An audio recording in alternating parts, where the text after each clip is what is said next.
Hello friends, मैं नयन sir आप लोग का स्वागत करता हूं नयन मैथमेटिक्स में। आपके लिए एक शानदार हम ना प्लान बनाया है। समझिएगा इस प्लान को थोड़ा सा। इस प्लान में है क्या चीज़ें कि अनसॉल्व पेपर आपको हम सॉल्व कराने वाला है ना।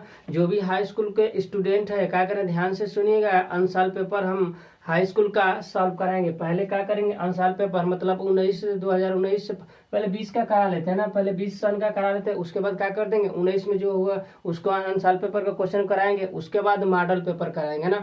तो होगा क्या, समझिएगा कि एक सेट जो भी होगा ना, एक सेट का यदि हम क्वेश्चन उठाएंगे उसको फर्स्ट एंड सेकंड में अपलोड करेंगे ना। सेट नंबर यदि हम आपको लिख देते हैं यहाँ पे, सेट 1 लिखेंगे ना, सेट 1, तो उसको हम पहले पार्ट और दूसरे पार्ट में अपलोड करेंगे। क्योंकि सभी क्वेश्चन को एक साथ वीडियो में अपलोड करना संभव है, मतलब हो नहीं पाएगा। तो इसलिए हम क्या करें कि सेट को एक सेट का यदि क्वेश्चन उठाते हैं, जो भी सेट में है उस क्वेश्चन को उठाएंगे, तो जो भी आने वाला है ना अति संभावित क्वेश्चन, तो उसको तो बताएंगे। लेकिन समझिएगा जो क्वेश्चन होगा उस इस क्वेश्चन पे ये नहीं कि खाली उसका हम उत्तर दे के छोड़ देंगे, है ना। उस पर जो भी क्वेश्चन होगा उसका पूरा कॉन्सेप्ट आपको देंगे, है ना। कि यदि आपको इसके अलावा आ जाता है क्वेश्चन तो बना लेंगे। पूरे कॉन्सेप्ट को आपके सामने इसी क्वेश्चन पर उस टॉपिक का हम रख देंगे। उसके बाद है ना, तो पार्ट किस तरह बनेगा, सेट यदि एक उठाते हैं तो किसी सेट का, तो फर्स्ट एंड सेकेंड में ना, फर्स्ट एंड सेकेंड में सेट यहाँ पे 1 लिखा आएगा। और उसके बाद आपको वीडियो मिलेगा कि पार्ट 1, फिर सेट 1 ही रहेगा, पार्ट 2। 2 वीडियो में अपलोड करेंगे एक सेट का क्वेश्चन ना। तो समझिएगा थोड़ा सा कि हमारा प्लानिंग क्या है। सोमवार और मंगलवार ना, सोमवार और मंगलवार 2 दिन क्या करेंगे कि फिजिक्स का हम डिस्कशन करेंगे आपके सामने, अनसॉल्व पेपर का, है ना, फिजिक्स का। लेकिन उसके बाद बच गया कितने दिन, 4 दिन। तो 4 दिन किसका चलेगा, मैथ का आपके सामने चलेगा ना। मैथ्स का आपके सामने चलेगा 4 दिन मैथ का, है ना। 2 दिन सोमवार और मंगलवार कौन सा, फिजिक्स का डिस्कशन करेंगे, अनसॉल्व पेपर। उसके बाद 2 दिन के बाद 4 दिन चलेगा मैथ का, बच जाएगा संडे। तो संडे को आपके लिए स्पेशल ये खास है कि यदि आप कमेंट करते हैं कि हमारा ये टॉपिक मैथ या फिजिक्स का, मैथ या फिजिक्स का, है ना, मैथ या फिजिक्स का कोई भी टॉपिक आपका कमजोर है तो उसको हम डिस्कस करेंगे कहीं। संडे को आपको वीडियो प्रोवाइड कर दिया जाएगा ना, उस टॉपिक का संडे को वीडियो प्रोवाइड कर देंगे। मतलब जो भी आपको मैथ और फिजिक्स में जो भी चैप्टर में यदि दिक्कत होती है, किसी भी चैप्टर मैथ और फिजिक्स के, तो क्या करना, आप कमेंट बॉक्स में कमेंट कीजिएगा कि हमें इस चैप्टर की प्रॉब्लम है। तो हम जाते जाते संडे तक आपको यह वीडियो प्रोवाइड कर देंगे। शाम से मतलब रात होते होते आपको यह वीडियो संडे को प्रोवाइड कर दिया जाएगा, जो भी आपको टॉपिक इसमें दिक्कत होगा। तो हमारा प्लान यही है कि यह सिस्टम को समझ चुके होंगे।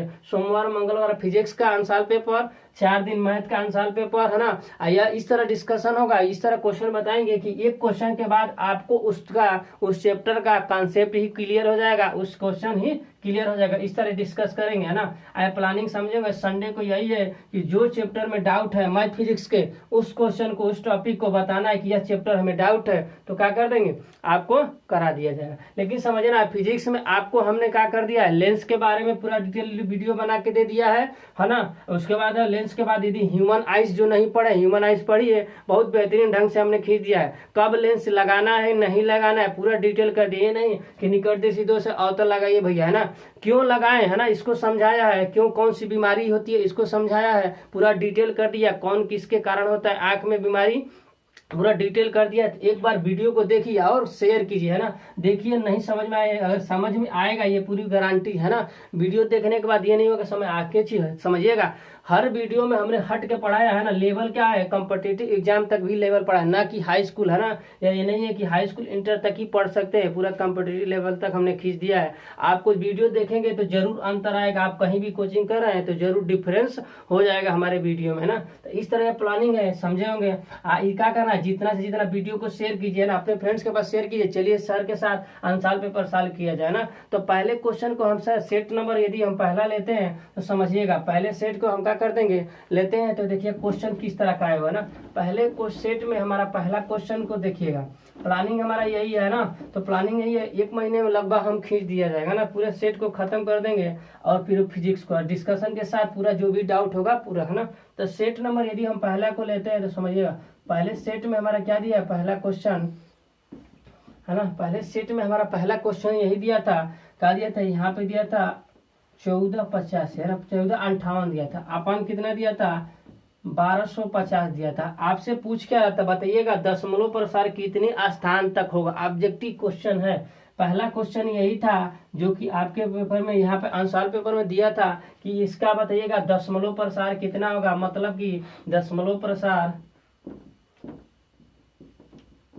हाँ, प्रसार कितना अंक तक ना, कितने अंक तक होगा, दशमलव प्रसार कितने अंक तक होगा। तो बताइएगा दशमलव प्रसार कितने अंक तक। इसके लिए हम क्या करते हैं कि जो हमारा हर होता है इसका हम अभाज्य गुणनखंड करते हैं, फैक्टर करते हैं। तो बताए होंगे कि क्या होता है 2 के पावर n और 5 के पावर n के रूप में होना चाहिए ना, 2 के पावर n और 5 के रूप में होना चाहिए। तो इस टाइप के क्वेश्चन को हम क्या करते हैं, देखिए दिमाग लगाएंगे। यदि यह 50 है तो बात के समझिएगा, इसके पास एक जीरो है तो कितना होना चाहिए, 2 और 5 का एक जोड़ा है। कभी भी किसी संख्या में यदि जीरो होता है तो समझिएगा उसमें क्या है, 2 और 5 का जोड़ा है। यदि उसके पास एक जीरो है तो समझ लेना 1, 2 और 5 का जोड़ा है। कॉन्सेप्ट को समझिए, है ना। यदि उसके पास एक जीरो है, समझिए एक जीरो है तो समझ लेना है कि उसके पास एक जोड़ा है, किसका, 2 और 5 का एक जोड़ा है। यदि यह 100 है समझना है तो इसके पास 2 और 5 का कितना जोड़ा है, 2 जोड़ा है। समझिएगा कैसे, है ना। देखिएगा ये क्या है, 25 दूना 25 चौके, है ना, 25 चौके 100, तो 25 चौके 100 है ना। तो 5 को नहीं लिख सकते, 25 को क्या लिख सकते हैं, 5 गुणे 5 ही है, 2 को क्या लिख सकते हैं, 4 को 2 के 2 गुणे 2 लिख सकते हैं ना। तो बताइएगा 2 और 5 का 2 जोड़ा हुआ कि नहीं। तो किसी भी संख्या, किसी भी नंबर के पास यदि 2 जीरो है तो समझ लेना है कि 2 जोड़ा 2 और 5 का है। यदि एक जीरो है तो क्या समझ सकते हैं कि 2 और 5 का एक जोड़ा है। तो इस तरह इस कॉन्सेप्ट को समझेंगे, आगे बढ़ेंगे। समझना, यदि इसी को हम फैक्टर कहते हैं, इसी को हमें बताइए दशमलव प्रसार का मतलब आप क्या करेंगे, डायरेक्टली भाग देंगे। कुछ लोग करेंगे क्या चीज, चलिए ना डायरेक्टली भाग देते हैं, भाग देंगे तो क्या हमारा तो भाग तेज है, फटाफट आंसर निकाल देंगे। लेकिन नहीं, भाग नहीं देना, कॉन्सेप्ट को समझिए। यदि और बड़ा नंबर होता तो भाग देते रह जाते, थक जाते। लेकिन थोड़ा सा अप्रोच को समझिएगा किस तरह इसको लगाएंगे, है ना। देखिए इस क्वेश्चन को किस तरह लगाएंगे, ये क्या है 1250 है, 1250 जीरो को हटा देंगे, 10 होगा, इस जीरो में क्या होगा 10। तो बताइएगा यहाँ पे क्या कर देंगे, 125 को जानते हैं कि 5 का क्यूब है। 125 कितना होता है, 5 का क्यूब है। यहाँ 10 जीरो का मतलब क्या है, 10 है, 10 का मतलब कि 2 × 5, है ना, लिख सकते हैं ना। एक जीरो का मतलब 10, एक जीरो का मतलब 10, है ना, 10 हुआ। और 10 को लिख सकते हैं कितना, 2 और 5 के रूप में हम लिख सकते हैं। और इस 25 का हम जानते हैं कि 5 का क्यूब है। आगे बढ़ेंगे तो बताइएगा एक टर्म होता है का, इस चीज को हमने लिखा अभाज्य फैक्टर, मतलब इसी का हर का हम क्या करते हैं, अभाज्य फैक्टर करते हैं। वो भी किस तरह होना चाहिए, 2 के पावर n और 5 के पावर n का कॉन्सेप्ट वाला लगाना पड़ेगा, है ना। तो थोड़ा सा समझेंगे यहाँ पे, इस चीज को थोड़ा सा समझिएगा। यहाँ पे ये चीज लिख दिया ना, यहाँ पे देखिएगा 5 है ना, 5 के पावर 3 है। ये भी क्या आधार समान है तो क्या होता है, घाते जुट जाता है। घाते का आधार समान होता है तो क्या होता है, घाते जुट जाता है। देखिएगा यहाँ पे क्या है, 5 है, 5 है, आधार समान है, अब बीच में गुणा है, इसको भूल जाएंगे, बीच में गुणा है तो क्या होता है, पावर जुट जाता है। इसका मतलब 5 के पावर 4 हो गया। यहाँ पे 2 के पावर क्या है, कुछ नहीं तो 1 है ना। तो आपको होना क्या चाहिए, यदि इस कॉन्सेप्ट को आसान बनाना है तो बताइएगा 5 के पावर 4 है तो यहाँ भी होना चाहिए का 2 के पावर 4। तो बताइएगा 2 के पावर 4 करने के लिए यहाँ पे कितना चाहिए, 2 के पावर 3 चाहिए। तो इधर भी क्या कर देंगे, 2 के पावर 3 से गुणा कर देंगे। बात को समझिएगा, है ना। यहाँ 5 के पावर 4 है तो यहाँ भी क्या होना चाहिए, 2 के पावर 4। तो हमने क्या कर दिया, 2 के पावर 3 से गुणा कर दिया, 2 के पावर 3 से ऊपर भी गुणा कर दिया। यहाँ पे कितना हो जाएगा 14, यहाँ पे 85, 1485। यहाँ पे कितना हो जाएगा, 2 के पावर 3 का मतलब क्या होता है 8, है ना। अब समझिएगा यहाँ पे आधार समान है तो पावर आपस में जुड़ जाएगा तो क्या हो जाएगा, 2 के पावर भी 4 हो जाएगा, 2 के पावर भी 4 हो जाएगा, है ना। और जब 2 के पावर 4 हो जाएगा तो हम लोग पढ़े हैं क्या चीज, थोड़ा सा समझेंगे घातांक के रूल को। तो होता क्या चीज है, यदि क्या हो जाता है, पावरें समान होते हैं, क्या होता है, गुणा हो जाता है। आपस में क्या होता है, गुणा हो जाता है। 5 दूना के 10 हो जाएगा, और इसका इसमें गुणा करेंगे तो कितना हो जाएगा, है ना। इसका इसमें गुणा करेंगे तो ये चीज आ जाएगा ना, इसका इसमें गुणा करेंगे तो 8 के 64, यहाँ पे हाँ ये चीज आ जाएगा। और ये चीजें क्या हो जाएगा बताइएगा, यहाँ पे 5 दूना के 10 के पावर 4, है ना। 5 दूना के 10 के पावर क्या हो जाएगा 4 हमारा आ जाएगा, 5 दूना के 10 के पावर 4 आ जाएगा, इतना आ जाएगा। अब समझिएगा 10 के पावर 4 का मतलब क्या होता है, 4 जीरो, ना। 10 के पावर 4 का मतलब है 4 जीरो। इसका मतलब जब इसमें इसको हम लिख सकते हैं, समझना, पहले हम समझा रहे हैं ना तो इस क्वेश्चन को तो इतना तेज बता देंगे कि पता नहीं चलेगा, है ना। समझना है पहले कॉन्सेप्ट को। देखिए 4 अंक है ना, इसका मतलब 10 के पावर 4 का मतलब इसके पास कितना जीरो है, 4 जीरो है। आप जानते हैं कि जब 10 से भाग देते हैं तो 1 अंक पे दशमलव लगता है, 100 से भाग देंगे तो 2 अंक पे दशमलव, 3 से भाग देंगे 3 जीरो से तो कितने अंक पर दशमलव लगेगा, 3 अंक पर। इसी तरह 4 जीरो से मतलब 10,000 से भाग देंगे तो 4 अंक पे दशमलव लगेगा। इसका मतलब यहाँ पे क्या है 1.1664, मतलब कि इसका दशमलव प्रसार कितने अंक पर है बाबू, 1 2 3 4, तो इसका आंसर कितना आ जाएगा 4 हमारा आ जाएगा ना। तो इसका दशमलव प्रसार कितना हो जाएगा 4 हो जाएगा, तो आंसर इसका क्या हो जाएगा हमारा 4 हो जाएगा। तो बात को समझिए, हमने क्या कर दिया कि जब आपको सॉल्यूशन भाग देना है, जब आपको दशमलव प्रसार लगाना है तो कॉन्सेप्ट यही लगाएंगे, क्योंकि आप यदि भाग देंगे तो बहुत ज्यादा समय है। ये हुआ का थोड़ा सा पहले समझाने में टाइम लगा, नहीं तो यहीं से आप आंसर दे सकते थे, दिमाग लगा दिए होते यहीं पे, तो ये 25 है, यहाँ पे 4, यहाँ पे गुणा कर देंगे, यहीं से आंसर, यहीं पे आंसर आएगा, तो इतना स्टेप नहीं करना पड़ता। यदि आपसे यह ना पूछ कर दशमलव स्थान में नहीं पूछ कर, दशमलव प्रसार नहीं पूछ कर, यहीं से आगे कॉन्सेप्ट आपसे पूछ दे कि बताइएगा शांत है कि अशांत है, तो क्या बताएंगे कि हमारा ये क्या है शांत है। क्यों शांत है, क्योंकि शांत में क्या होता है, वे संख्या है जिसका दशमलव प्रसार कहीं ना कहीं जाकर रुक जाता हो, है ना, कहीं ना कहीं जाके रुक जाता हो, मतलब वो संख्याएं कट जाती हो, तो उसे हम क्या बोलते हैं संख्या को, शांत दशमलव प्रसार। मतलब ये क्या हो जाएगा, शांत दशमलव प्रसार भी हो जाएगा, और इसका दशमलव प्रसार कितने स्थान तक गया है, 4 अंकों तक गया है। तो इस तरह इसका क्वेश्चन का कॉन्सेप्ट था, हमने क्या कर दिया, बहुत बढ़िया ये चीजें है ना, इसको समझिएगा एक बार तब पूछिएगा ना, इस चीज को समझिए, है ना, इस चीज को कॉन्सेप्ट को समझिए, क्योंकि यह क्वेश्चन बहुत इजी कर देगा ये वाला कॉन्सेप्ट, है ना। कितना भी बड़ा आपको भाग देने के लिए बोल दे तो ये वाला कॉन्सेप्ट लगाएंगे तो इससे आसान हो जाए, क्योंकि 10 से हमें भाग देना क्या होता है, आसान होता है, बस पॉइंट लगाना होता है। तो इसलिए हमने क्या कर इस कॉन्सेप्ट को डिस्कस किया आपके सामने। देखिएगा आपके अंशाल में ये क्वेश्चन था इस तरह का, त्रिकोणमिति का थोड़ा सा दिमाग अगर लगाएंगे तो यह क्वेश्चन क्या हो जाएगा, फटाक से आंसर आ जाएगा। क्यों हो जाएगा, यदि कोई बच्चा पढ़ा होगा तो हम जानते हैं क्या चीज, यदि ये वाला सिंबल है ना, हम कॉन्सेप्ट का देंगे कि यदि ये टेन थीटा ये भी है हमारे पास, ये भी टेन थीटा है, लेकिन इन दोनों का योग यदि क्या हो जाता है 90 डिग्री होता है, तो उसका मान 1 हो जाता है।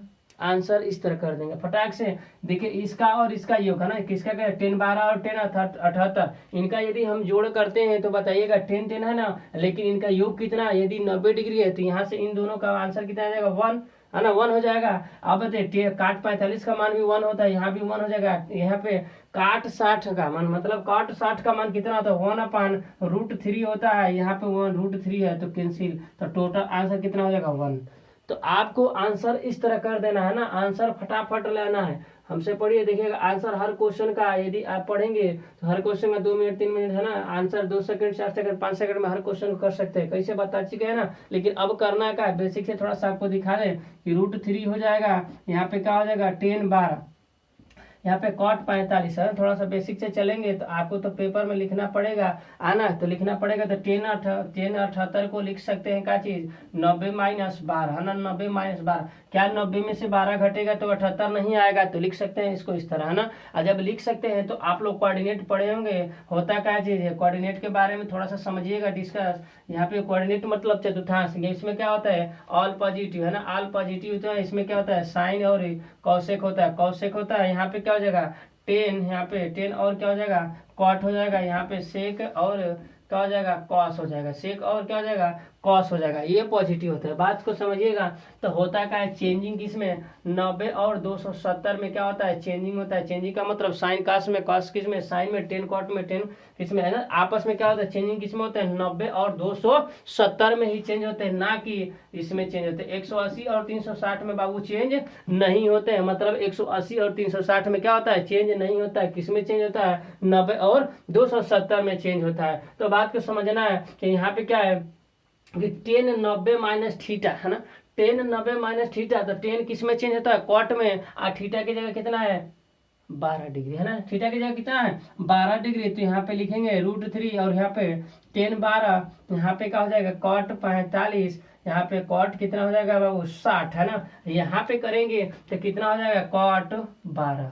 कैसे आया समझ चुके होंगे कि 90 माइनस थीटा होता है 10 90 माइनस थीटा, तो क्या होता है 10 किस में बदलता है बाबू कॉट में, तो कॉट थीटा, थीटा की जगह कितना है कॉट 12, है ना, थीटा की जगह कितना है 12 है। तो आप एक चीज और पढ़े होंगे कि 10 थीटा किसका उल्टा होता है कॉट थीटा का, है 10 थीटा का उल्टा कितना होता है कॉट थीटा, और कॉट थीटा का बाबू उल्टा कितना होता है 1/10 थीटा। यदि हम क्या करते हैं 10 थीटा इंटू कॉट थीटा करते हैं तो इसका मान 1 आता है। बात को समझिए, इसका इसमें गुणा कर देंगे तो मान 1 आता है। इसका मतलब बताइएगा इसको यदि इसको पास में लाते हैं तो इसका मान 1 हो जाएगा, है ना। किससे? इस कॉन्सेप्ट से, है ना, कि देखिएगा टेन थीटा और कॉट थीटा, देखिए दोनों का थीटा सेम है, तो बताइए टेन थीटा और कॉट थीटा बराबर 1 यहाँ से निकल के आएगा। इसलिए हम बोल दिए थे यहीं पे यदि दोनों का योग 90 डिग्री होता है, बात को समझिए, तो वहाँ बोल दीजिए 1 हो जाएगा। आगे बात खत्म, इसका तो खत्म, लेकिन कॉट 45 का मान 1, कॉट 45 का मान कितना होता है? 1। और ये बताइए 60 का मान कितना होता है? तो 60 का मान 1/√3 होता है, कैंसिल आउट कर देंगे तो आंसर आ जाएगा 1। तो पहले ही हम बता चुके थे 3 सेकंड में कि आंसर इसका क्या होगा? 1। लेकिन आपको बेसिक से हमने दिखा दिया कहाँ से क्यों किस तरह 1 होगा। चलेगा, इस क्वेश्चन को देखिए, यह क्वेश्चन आपके सामने है, पूछ क्या रहा था कि यदि sine theta minus cos theta हो तो बताइए सर कि यह इसका मान कितना होगा ना। तो आपके ऑन-साल पेपर में इसका ऑब्जेक्टिव क्वेश्चन था, तो देखिए ऑब्जेक्टिव क्वेश्चन का ऑब्जेक्टिव तरह का हल देखिए क्या करेंगे, फटाक से आंसर सोचेंगे, क्या चीज हो जाएगा? इसका आंसर 1/2 किस तरह होगा समझिएगा, आपके सामने है। देखिए हमने क्या कर दिया यहाँ पे, इस तरह के क्वेश्चन में, ऑब्जेक्टिव क्वेश्चन में हमारे साथ सीखिए कि किस तरह बनाएंगे ना। जब ऑब्जेक्टिव है तो आपको समय क्यों देना है, विस्तार से करेंगे, फिर क्या होगा 5 मिनट लगेगा, समय भी लॉस होगा और 1 नंबर मिलेगा। तो ऑब्जेक्टिव क्वेश्चन को सीखिए, क्या करेंगे कि आपको क्या होगा, थीटा का मान रखिए। थीटा का मान यदि हम 30 रखते हैं, बात को समझिएगा, 30 क्यों रखे हैं? सोचा गया है कि यदि हम 30 रखते हैं तो क्या होगा, मतलब कुछ ऐसा डाटा रखिए, है ना। 30 यहाँ पे नहीं, 30 रखेंगे तो नहीं आएगा। यहाँ पे यदि हम 30 रखते हैं तो बात को समझना, कुछ ऐसा डाटा एंगल रखिए कि यहाँ पे रखने के बाद उसका मान क्या हो जाए? 0। तो बताइएगा साइन किस पर है? साइन और कास किस पर मान होता है? समान। बात को समझ रहे, यहाँ पे हमने 30 मान दिया, तो बताइए यहाँ पे 30 रखेंगे तो 1/√2 हो जाएगा। यहाँ पे क्या हो जाएगा? √3/2। क्या कभी 0 होगा घट के? नहीं। तो इसका मतलब एंगल क्या हो जाएगा? 30 नहीं होगा। बात को समझना है, हमने क्यों इसको समझाया कि रखना वही है। यहाँ पे साइन है, कास, बताइए सोचना है कि कास का और साइन का कौन सा एंगल होता है जिस पर दोनों का मान समान होता है। बताइए एक में और समान होगा तो यहाँ भी वही चीज आएगा, यहाँ भी वही चीज आएगा, एक में से घटेगा, मान लीजिए 0 आएगा ना, तो मतलब इसका समान आ जाएगा डाटा, तो वह आ जाएगा 0। तो हमें लाना का है 0, इसका मतलब लिख देंगे कि इसका जो एंगल है वह सही मान है। तो बताइए tan 45 का मान कितना होता है? √2। यहाँ कितना होता है? √2। 1/√2 और 1/√2 कितना हो जाएगा? 0। इसका मतलब हमने जो एंगल माना है वह क्या है? सही है। यहाँ पे क्या होगा? प्रूफ हो गया। तो बस इसमें एंगल रखिए ना। तो साइन 45 का मान कितना हो जाएगा? 1/√2। तो 1/√2 का होल स्क्वायर कर देंगे, होल स्क्वायर नहीं है, क्या है? 4th है। यहाँ पे भी कर देंगे कास 45 का मान 1/√2, तो 1/√2 का यहाँ भी क्या कर देंगे? 4th कर देंगे। बात खत्म। आंसर किस तरह आएगा बताइएगा? 1 का यहाँ पे 4th रूट, मतलब 1 को 4 बार गुणा करेंगे तो कितना आता है बताइएगा? 1 ही आएगा, है ना। और नीचे में क्या है? √2 को 4 बार गुणा करेंगे, तो बात को समझना थोड़ा सा, √2 को यदि 4 बार गुणा करते हैं तो बात को समझिएगा ये होगा। अब बताइएगा किसी भी दो संख्या को, है ना, 2 बार गुणा करते हैं, वो रूट में है, कोई भी 2 संख्या है और रूट में है, 2 बार गुणा करते हैं, वहां से क्या निकल के आता है? वही संख्याएं निकल कर आता है, वही संख्याएं निकल कर आता है, वही संख्याएं निकल कर आता है। समझे होंगे क्या चीज, कि कोई भी संख्या यदि रूट में हो और उस संख्या को 2 बार गुणा करते हैं या उसका स्क्वायर करते हैं तो वही संख्या निकल कर आता है। तो देखिए इसका 2 बार गुणा कर दिए, √2 कितना आ जाएगा? 2, वही संख्या निकल के आया। यहाँ भी √2 गुणा कर दिए, 2 और 2 गुणे 2 कितना? 4। इसका मतलब यहाँ पे 4 आ जाएगा। यहाँ भी कितना आ जाएगा बाबू? यहाँ भी 4 आ जाएगा, है ना। यहाँ भी 4 आ जाएगा। इसका भी मान कितना आ जाएगा? 4 आ जाएगा। और इसका एलसीएम लेंगे तो 4 समान है तो अंश को डायरेक्ट जोड़ देते हैं ना। यदि हर समान है तो अंश को क्या करते हैं? हर को लिख कर और अंश को डायरेक्ट जोड़ देते हैं। यदि हम कैंसिल करेंगे तो कितना आ जाएगा? 1/2। पहले हम आंसर दे चुके थे, क्या होगा? 1/2। तो आपको समझाने के लिए किए हैं, नहीं तो क्या होगा? यहाँ सोचना है, बस रखना है, आंसर आपको आएगा उसी तरह 2 से 3 सेकंड में ना। तो ऑब्जेक्टिव क्वेश्चन 1 नंबर का तो लगाएंगे क्यों 5 मिनट, है ना। 2 से या 3 सेकंड में ऑब्जेक्टिव क्वेश्चन को ऐसे बना लेंगे सोचकर। देखिएगा इस क्वेश्चन का यदि हम समझते हैं तो देखिए किस क्वेश्चन आया था, तो आपके पेपर में क्वेश्चन आता है। देखिए इसका कई तरीका है ना। यदि यही ऑब्जेक्टिव में आता है तो ऑब्जेक्टिव करने के लिए आपको मात्र 2 सेकंड में हम आंसर इसका दिलाएंगे। देखिएगा कैसे, पहले समझेंगे ना, चीजों को समझेंगे। होता क्या है, यह यदि दिया है क्वेश्चन तो समझना है, इसका मतलब इसको हम लिख सकते हैं, जानते हैं क्या चीज? 0.6 और इस पर आप लिख सकते हैं बार। इसका मतलब यह क्वेश्चन क्या कर रहा है, इसका मतलब देखिए 0.66666 कितनी बार आया है, आपको यह लेके चला गया अनंत बार, मतलब 6 का रिपीटेशन है। मतलब एक संख्या का क्या हो रहा है? रिपीटेशन हो रहा है। मतलब एक संख्या का रिपीटेशन हो रहा है तो हम उस संख्या पर ही इस सिंबल को लगा देते हैं। तो यह सिंबल क्या बोलते हैं? बार। यह सिंबल यही बताता है, जिस संख्या पर होता है तो उस संख्या के बारे में बताता है कि वह बार बार आया हुआ, इसे बार कहते हैं। तो बात समझोगे, इस संख्या को हम इस तरह लिख सकते हैं। तो समझिएगा, यदि हम इसको बेसिक से पहले बता रहे हैं 2 नंबर का आया हुआ है, 2 नंबर में आया हुआ है, तो बेसिक से इसको समझा लेते हैं। उसके बाद आपको हम शॉर्ट ट्रिक बताएंगे कि आप यदि इसी क्वेश्चन को ऑब्जेक्टिव में आता है तो किस तरह 2 सेकंड में उड़ा देंगे, है ना। चलिएगा देखिए, इसको हम क्या करते हैं, x बराबर मान लेंगे और 0.666 ऐसे कुछ हो रहा है ना, होने दीजिए, x मान लेंगे। इसको हम क्या मान लेंगे, समीकरण नंबर 1 मान लेंगे, है ना। समीकरण नंबर 1 मानने के बाद अब देखिएगा, इसमें दोनों साइड क्या कर देंगे, लिखेंगे दोनों साइड, है ना, दोनों साइड क्या कर देंगे 10 से गुणा करने पर, जब 10 से गुणा कर देंगे तो होगा का चेंज देखिएगा, यहाँ पे 10x होगा, यहाँ पे क्या हो जाएगा 6.666 ऐसे बढ़ता हुआ निकलेगा, है ना। इस तरह बढ़ता हुआ निकलेगा। यदि इसी 10x को यहाँ पे ना इस तरह निकलेगा। अब समझना, इसको हम समीकरण क्या कर देंगे 2 मान लेंगे। लेकिन इसको 2 मानने से पहले थोड़ा सा समझिएगा, इस पर देखिए थोड़ा सा समीकरण बिना मानने लगा करते, देखिएगा यहाँ पे इसको थोड़ा सा अब दिखाते हैं 6, इसको लिखते हैं क्या चीज 0.6 लिख सकते हैं ना।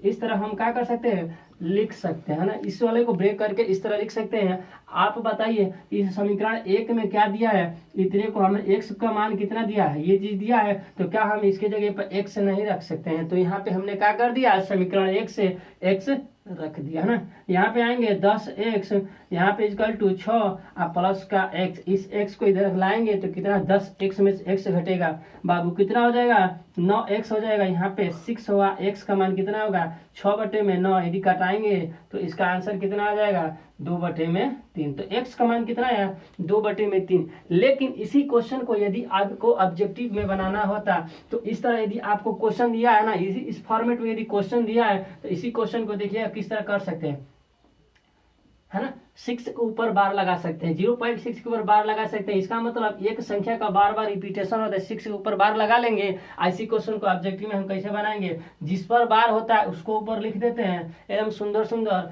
और जिस पर बार होता है उसको ऊपर लिख दिया, है ना। एक संख्या पर बार है तो एक नीचे का लगा देंगे 9 लगा देंगे, काटा देंगे, आंसर हो जाएगा। देखिए ना 6/9, 2/3 आपका आंसर, है ना। तो 2 सेकंड में आपको हर क्वेश्चन उड़ाने के लिए सिखाएंगे। यदि ऑब्जेक्टिव पेपर में आता है तो इसको 2 सेकंड में लगाएंगे। 2 सेकंड का 1 सेकंड नहीं लगेगा, आप सोच के ही आंसर दे लेंगे हमारे साथ। तो चलिए इसी तरह का यदि क्वेश्चन आता है तो कुछ एग्जाम्पल लेते हैं 2 सेकंड में उड़ाने वाला क्वेश्चन। देखिएगा क्वेश्चन थोड़ा सा आपको एग्जाम्पल हमने लेकर सिखाया। देखिएगा जैसे यदि इसी क्वेश्चन को बोल दे कि P/Q के रूप में आप व्यक्त कीजिए ना, P/Q के रूप में चलिए व्यक्त कीजिए। मतलब यदि क्वेश्चन इसी दे देगा आपको बेसिक में, मतलब यदि 2 नंबर में न देके यदि ऑब्जेक्टिव क्वेश्चन में देता है तो इसको 2 सेकंड में देखिए किस तरह उड़ाएंगे ना, फटाफट एकदम उड़ते जाएगा क्वेश्चन। बस एक बार कंसेप्ट को समझिएगा जिस तरह वहां पे समझा है ना। 2 सेकंड में यदि क्वेश्चन यही देकर आपसे पूछेगा कि बताइए P/Q के रूप में बताइए ना, तो क्या करते हैं ऑब्जेक्टिव क्वेश्चन में फटाक से उड़ा देंगे 2 सेकंड में। देखिए किस तरह क्वेश्चन, इस क्वेश्चन को यदि हम करेंगे, देखिए 5 क्या कर रहा है, रिपीट हो रहा है, मतलब 5 का रिपीटेशन हो रहा है, तो मतलब 5 के ऊपर बार, बात खत्म, है ना। समझे चीजें को, पॉइंट के बाद 5 कई बार देख रहे डा डर के करते हुए बढ़ रहा है, इसका मतलब 5 बार बार आ रहा है, फिर हम लिख देंगे 5 के ऊपर बार लिख देंगे ना। जब 5 के ऊपर बार लिख देंगे तो आपको यही पता है कि जिसके ऊपर बार होता है वह ऊपर लिख देते हैं सुंदर से, और उस जितने अंक, 1 अंक पे बार है ना तो बाबू का लिख देंगे 1 9 लिख देंगे, आंसर, है ना। क्या है, कुछ दिमाग लगाना है जी, मात्र 2 सेकंड में हर क्वेश्चन का 2 का 1 सेकंड में नहीं लगेगा, है ना। देखते चले हमारे साथ। यहाँ पे आइए, यहाँ पे देखिए पॉइंट, यहाँ पे पॉइंट के बाद ये 4 7 4 7, है ना। मतलब 2 संख्या का रिपीटेशन हो रहा है ना, 4 7 4 7 4 7, मतलब तो इसका मतलब 4 7.0, है ना। यहाँ देखिए 0.47 का रिपीटेशन, मतलब 2 संख्या का रिपीटेशन हो रहा है। 2 संख्या का रिपीटेशन का मतलब फट से क्या कर देंगे, उस संख्या को उतार देंगे ना। जिस संख्या का रिपीटेशन, मतलब जो संख्या बार बार आ रहा है उस संख्या को क्या कर देंगे, उतार देंगे, है ना। और उसके बाद क्या करते हैं बताइए कितनी संख्या का रिपीटेशन हो रहा है, तो 2 संख्या का 2 9 लगा देंगे। जितनी संख्या का, एक संख्या का रिपीटेशन होता है 1 9 लगाएंगे, 2 संख्या का रिपीटेशन, 2 संख्या बार बार आ रहा है तो 2 9 लगा देंगे, आंसर। कुछ करना है नहीं, है ना। तो इस तरह आंसर क्या करना है, उड़ाते चल रहा है हमारे साथ। चलिएगा इस तीसरे क्वेश्चन को देखेंगे तो फटाक से आएंगे, फटाक से यहाँ पे देखिए इसको हम क्या कर सकते हैं, ये 0.57 है ना, 57। उसके बाद देखिए 3 का रिपीटेशन हो रहा है, मतलब यहाँ पे देखिए 3 का रिपीटेशन है, मतलब एक संख्या का, यहाँ से देखिए 3 3 3 3 बढ़ता जा रहा है। इसका मतलब इस 3 का रिपीटेशन हो रहा है तो 3 पर लगा देंगे क्या चीज, बार, जो संख्या का रिपीटेशन उसका बार। तो खटाक से 3 पर बात है। यहाँ पे देखिए जो होगा ऊपर इसको लिख देंगे, है ना। देखिएगा जो होगा उसको ऊपर लिख देंगे। अब बात समझना है कितनी संख्या का रिपीटेशन हो रहा था, बस 3 का रिपीटेशन हो रहा था ना, तो बस जिसका रिपीटेशन नहीं होता है उसको हम क्या करते हैं, घटा देते हैं। बात को समझिएगा, इन क्वेश्चन से, ये डिफरेंस क्वेश्चन है, बात को समझना है।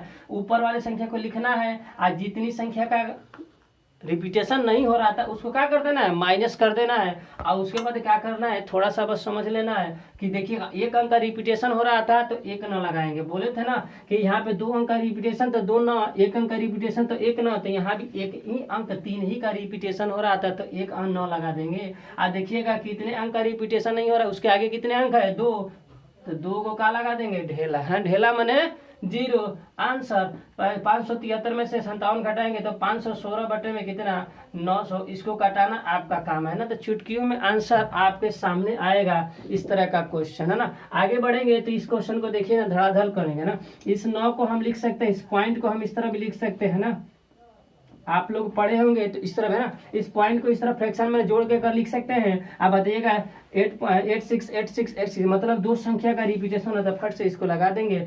इस 9 को ऐसे रखेंगे, इसको हल करेंगे तो बताइएगा ये हो जाएगा 2 संख्या, जो संख्या पर बार होता है उसको लिख देते हैं ना, और ऊपर मतलब जो यहाँ पे होता है पॉइंट के बाद उसको लिख देते हैं। देखिए डबल संख्या का रिपीटेशन है तो डबल 9 लगा देंगे, और यही हमारा क्या हो जाएगा, आंसर हो जाएगा। यही हमारा क्या हो जाएगा, आंसर हो जाएगा। चुटकियों में लगाना है, चुटकियों में क्या करना है, लगाना है। आंसर एकदम धड़ल्ले देते चलना है। देखिए इस क्वेश्चन को फटाफट, ये तो ऐसे रहेगा है ना, प्लस यहाँ पे देखिए पॉइंट का मतलब क्या होता है, प्लस जुड़ा हुआ यहीं से है ना। आप इसको क्या लिख सकते हैं, इसको हम लिख सकते हैं 073 है ना। ये चीजें कर सकते हैं। आप देखिए ना इसका आंसर 2 यहाँ पे क्या है, 2 बार तो मतलब कि 5 प्लस तो होगा ही होगा 2 बार की। इसका मतलब देख जो ऊपर होता है, यदि इसको हम लिख ही सकते हैं ये चीज तो क्या मान्य होगा, मतलब मान्य का मतलब 0 से कोनो महत्व नहीं है तो डायरेक्ट क्या कर देंगे, 73 लिख देंगे। तो यहाँ पे 73 हमने क्या कर दिया, लिख दिया धड़ से। अब बताइए कितनी संख्या पर बार है, तो बताएंगे कि सर जी 2 संख्या पर बार है तो 2 न लगाना है। आगे देखिए ना कितनी संख्या है, 0 भी एक नंबर से होता है। इस क्वेश्चन में हम सब लोग क्या करते हैं, गलती। यही कंपटीशन के लोग भी क्या करते हैं, गलती। तो यहाँ गलती अब नहीं करना है। देखिएगा इसको क्या बोलते थे, संख्या नहीं है, बस यह कहते हैं डबल ना लगा के छोड़ देते हैं, लेकिन यह गलत हो जाएगा। बात को समझना है। आपको बोले कि जितनी संख्या पर बार है उतनी संख्या 9, उतना 9 लगा देंगे, और 9 लगाने के बाद देखिए ना कितनी संख्या आगे है उतना 0 लगा देंगे। यह भी है हमारा, जैसे यहाँ पे था कि रिपीटेशन हो रहा था तो हम उतना कर दिए, ये चीज लिख दिए, और ये चीज लिखने के बाद क्या 57 को घटा दिए, एक संख्या का रिपीट होता 1 न लगा दिए, जितनी का रिपीट नहीं होता उतना 0 लगा दिए, तो आंसर हो गया था। तो इस तरह करना है आंसर है ना। तो चुटकियों में आंसर लाइए किसके साथ, आंसर के बाद फटाफट 2 सेकंड में हर क्वेश्चन को लगा लेंगे है ना।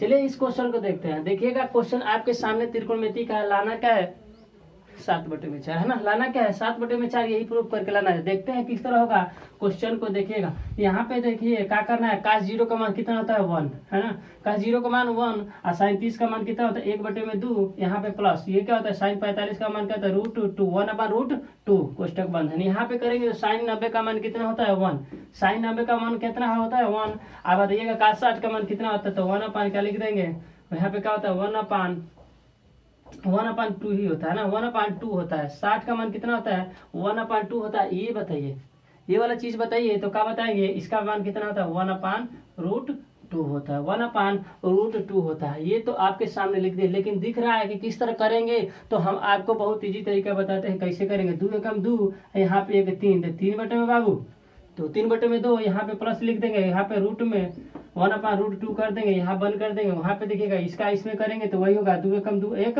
3, तो क्या हो जाएगा 3/2, 3/2। आप बताइएगा यहाँ पे क्या चीज है -2। आपको दिख रहा है क्या चीज कि a-b और a+b का फंक्शन दिख रहा है। यदि इसको a माने इसको b माने तो बताइए a+b और a-b, तो हम जानते हैं क्या चीज, इसका रिजल्ट क्या होता है a² - b² के सूत्र होता है। तो बस इसी में ब्रेक कर देंगे, a की जगह 3/2 और b की जगह 1/√2 कर देंगे। तो बताइएगा 3/2 का स्क्वायर -1 क्या होता है √2 का स्क्वायर है ना। a की जगह पर इसको मान लेंगे, b की जगह पर इसको, तभी ना a+b और a-b, a+b और a-b कर देंगे, और इसका मतलब a² - बी स्क्वायर हो जाएगा ना। तो इस तरह कर देंगे, ए का स्क्वायर मतलब 3/2 का स्क्वायर कितना हो जाएगा, 9/4 ना भाई, 3 का स्क्वायर 9 और 2 का स्क्वायर क्या होता है 4, बात खत्म। यहाँ पे देखिए 1 का स्क्वायर कर देंगे तो 1 होता है, √2 का स्क्वायर क्या होता है 2।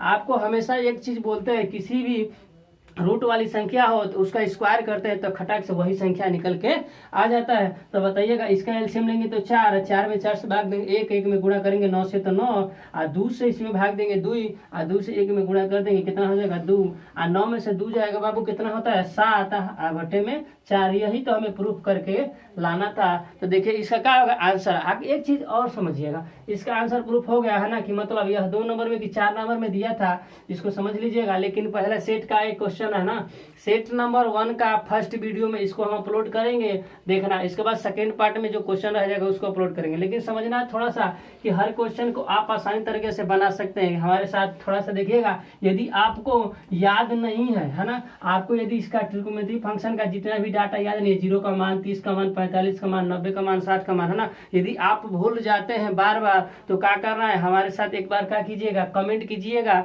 इस वीडियो में, कमेंट कीजिएगा सर एक बार आप पढ़ाइए कि क्या चीज है या याद रहे। तो एक बार हम ऐसा पढ़ाएंगे आपको कि कभी जिंदगी में भूल नहीं सकते हैं।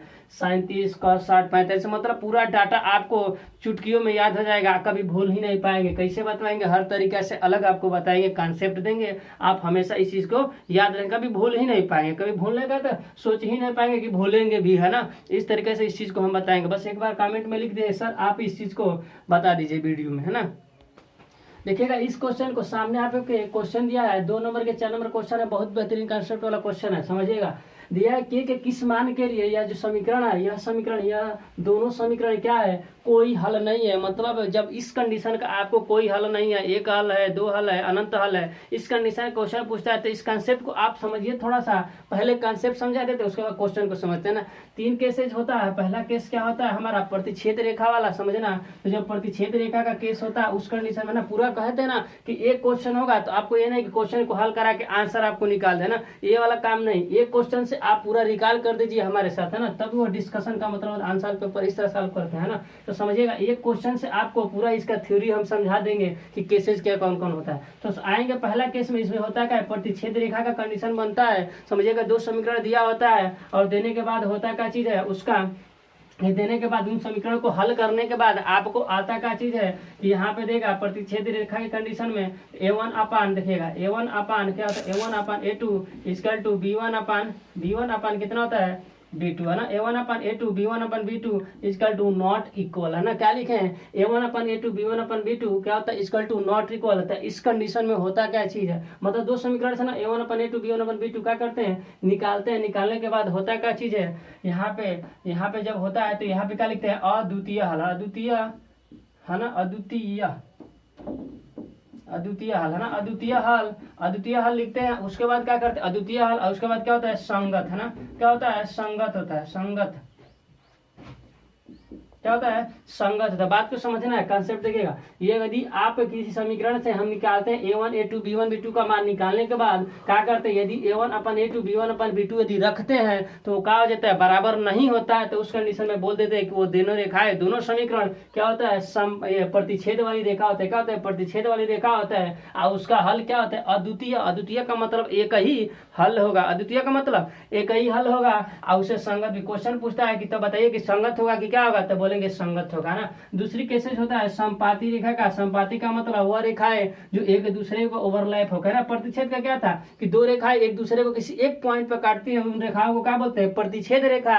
और बिंदु को क्या बोलते हैं, प्रतिच्छेदी बिंदु। लेकिन संपाती रेखा में आएंगे तो इस केस में क्या होता है, एक रेखा है, 2 रेखाएं एक दूसरे के ऊपर ओवरलैप करके, मतलब एक दूसरे के ऊपर होकर गुजरती है, तो उस टाइप की रेखा को क्या बोलते हैं, संपाती रेखा, ओवरलैपिंग लाइन। तो संपाती रेखा की कंडीशन में क्या होता है, a1 अपान a2 b1 अपान क्या होता है b2 और c1 अपान क्या होता है c2। तो इस केस में हम बोलते हैं कि अनेक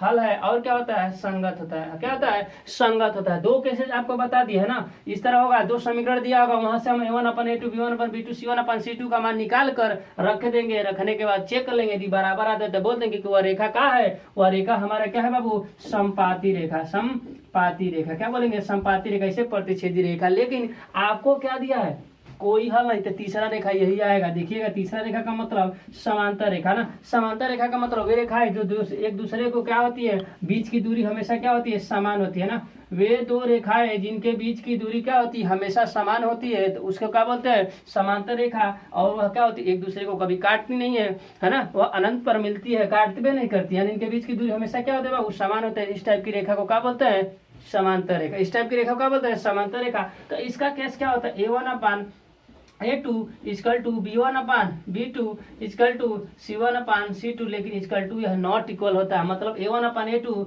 B1/B2 यहाँ पे नॉट इक्वल C1/C2, मतलब यह वाला रेशियो इसके बराबर नहीं होता है। तो तीसरा केस यही बोला है। तो इस केस में होता क्या चीज है कि कोई हल नहीं है, कोई हल नहीं है ना, कोई हल नहीं है। और क्या होता है, यह संगत संगत, लेकिन यह क्या होता है, असंगत होता है। बात को समझना है, कॉन्सेप्ट को, है ना। इस तरह देखिएगा, यहाँ से क्वेश्चन ना कर, दोनों से यहाँ से दिया था, दे रहा था ना कि यह समीकरण जो है क्या बोले, कोई हल नहीं है, तो पकड़ लेना है कि तू क्या है, समांतर है, तू क्या है, समांतर। इसका मतलब रेखाएं क्या है, एक दूसरे इसके समांतर है। तब जाके यहाँ से कॉन्सेप्ट, इस कॉन्सेप्ट से अब जाके हम के का मान निकालेंगे। तो आपको पूरा डिस्कस कर दिए कॉन्सेप्ट के बारे में, आप समझ भी आ गया कि रेखाएं किस टाइप का है। तो क्या बोल देंगे कि यह रेखा क्या है, समांतर है। यदि पूछा तो नहीं है समांतर है कि क्या है, लेकिन आपको पकड़ना कहाँ से था, यह कोई हल नहीं है, यह क्या है, अनेक हल है, द्वितीय हल, अद्वितीय हल, या तो एक ही हल भी बोलते हैं ना। तो यहीं से पकड़ना था, यह पता नहीं रहेगा तो क्या पकड़ेंगे, कौन सा समांतर रेखा है, और उसका कंडीशन से ही हम के का मान निकालेंगे। तो कंडीशन भी याद होना चाहिए, ये चीजें भी याद होना चाहिए, कौन सी रेखा है, नाम भी याद होना चाहिए, है ना। तो पूरा डिस्कस कर दिया। अब क्वेश्चन को हम सॉल्व करते हैं। तो देखिए क्वेश्चन को सॉल्व करेंगे तो आपके सामने हमने पूरा डिस्कस कर दिया। अब क्वेश्चन का के का मान हम निकालते हैं। तो इसको देखिएगा आपके सामने होता क्या है। यहाँ पे आपको बताया है ना कि कोई हल नहीं है, इसका मतलब समांतर रेखा है। तो फट दे क्या करना है, यहाँ से इन समीकरणों से 3, यहाँ पे 3x y यहाँ पे इक्वल टू में क्या दिया है, 1 दिया है ना। यहाँ पे क्या दिया है, 1 दिया है। और यहाँ पे देखिएगा समीकरण क्या दिया है, पहला हमारा यही समीकरण है, दूसरा समीकरण 2k-1, यहाँ पे k है, यहाँ पे k-1 y इक्वल टू यहाँ पे है 2k+1, है ना। इस टाइप का आपको दिया हुआ है। तो जब इस टाइप का दिया हुआ है तो क्या होता है, यहाँ पे देखिएगा A1 का मान इस समीकरण में क्या, पहले में A1 का मान कितना है 3, और दूसरे समीकरण में क्या दिया, इसका दूसरा समीकरण में, दूसरे समीकरण में क्या दिया है बाबू, यहाँ पे A2 का मान कितना दिया है 2k-1, है ना, 2k-1। x के आगे जो भी गुणांक होगा उसको क्या बोलते हैं, A2। दूसरे समीकरण में देखिए, पहले समीकरण में x के आगे जो भी गुणांक होगा उसको क्या बोलेंगे, A1, और x के आगे दूसरे समीकरण में x के आगे जो भी गुणांक होगा उसको क्या बोलेंगे, A2। अब आएंगे दूसरे पॉइंट पे ना, B1 के बारे में। तो B1 y के आगे जो भी गुणांक होगा, तो y के आगे कुछ नहीं है तो एक होगा क्या, B1, है ना। और देखिएगा यहाँ पे y के आगे जो भी गुणांक होगा क्या होगा, B2। बात को समझना है, B2, है ना। ये क्या है, C1, है ना। C1 कितना है 1, और C2 क्या है 2k+1, है ना। ये दिया हुआ है ना, यही चीजें हमको मिल गया। ये वाला क्या है C1, ये क्या है C2, है ना। यहाँ से ये चीज निकलता है। समीकरण क्या होता है, A1x1, यहाँ पे क्या होता है B1y1 + C1 = 0, है ना। यही ना दो चर वाला रखी समीकरण वाला। यहाँ पे क्या होता है A2x, यहाँ पे क्या होता है B2y + C2 = 0। यही दो चर वाले रखी समीकरण का समीकरण होता है दोनों। यहीं से हम क्या करते हैं, तुलना करते हैं। देखिए x की जगह पे क्या है, x है, लेकिन a की जगह पे कितना है 3, है ना। b y की जगह पे कितना है, देखिए y के आगे क्या है b, तो यहाँ पे क्या y के आगे 1 है, यहाँ पे क्या है C1 है। तो इस तरह हमने क्या कर दिया, इसको तुलना कर। अब आगे हल करेंगे, यदि हम, है ना, यदि आप इसको इस तरह भी, इसको इधर भी लाएंगे तो क्या हो जाएगा, इसको यदि हम करेंगे, यहाँ पे समझना, यदि होता क्या चीज है, यहाँ भी रहेगा, ये यहाँ पे क्या है 0 के बराबर नहीं है, तो 0 के बराबर भी इसको करेंगे तो -1 होगा, तो बराबर 0। इसको इधर कर देंगे तो बराबर 0। ये तो 0 के बराबर करके भी ला सकते हैं, या तो यहाँ से भी तुलना कर देंगे तो वही आएगा ना।